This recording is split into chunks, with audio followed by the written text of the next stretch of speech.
It was a long process why I chose to come to the US. I was very unhappy back in Saudi. I was living a double life. I was lying to my family. I was lying to everybody around me. I didn't like wearing the hijab every day. It really bothered me that I wasn't going to be able to be myself.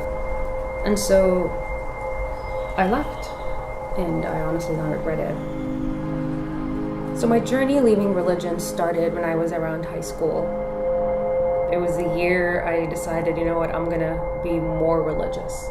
I'm gonna read the Quran from start to finish, and this time I'm gonna read it and I'm gonna look really deeply in it. So this time around, when I was reading it, I reached the chapter of the book, which is called Surat An-Nisa, which means women.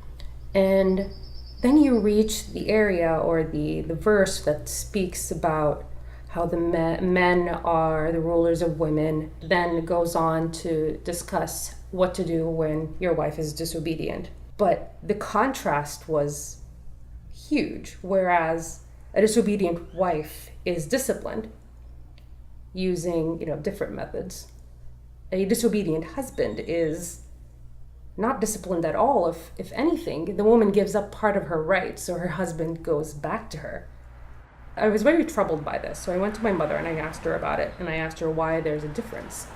And her answer to me was, because when a woman becomes disobedient, then the whole society crumbles.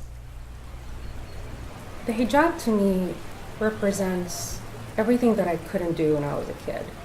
I was 9 years old. I wasn't able to wear, dresses and shorts. I wasn't able to ride a bike outside with my friends, the boys, of course.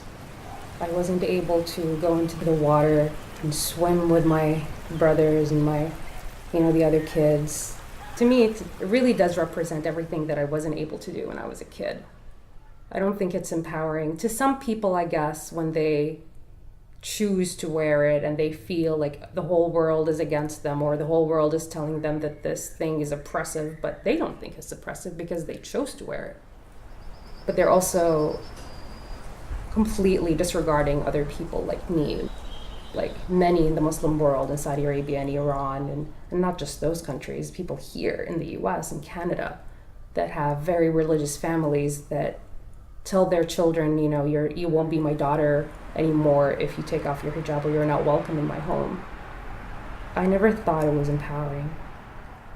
It's been really bothering me that the left has been looking at the hijab as a freedom of choice, because to me, the hijab is the complete opposite of freedom of choice, because it's a clear-cut requirement for Muslim women that you have to wear the hijab in order for you to be, the most modest, most pious, and in order for you to go to heaven. I was taught that if I don't wear the hijab, then I will be held from my hair in hell. So the way I see it, when women are brought up in a religion, a very misogynistic religion, like Islam, for example, where they are taught to cover up when they're young, and they're given half of what their male counterparts get in inheritance, and that affects them in realizing what their worth is. And I've seen that in women in my community that have become, for example, second wives, and they just thought, this is what religion is. This is what God gave my husband. It is his right. And it bothers them, but they also feel that this is an obligation to accept it, because it is a given right to men in Islam to marry up to 4 wives, and she can't tell him that he can't do it. I've been very happy. I was able to find someone that I love and has been very, very supportive of me. And I've been able to create a life for myself, be completely independent, and most importantly, be myself.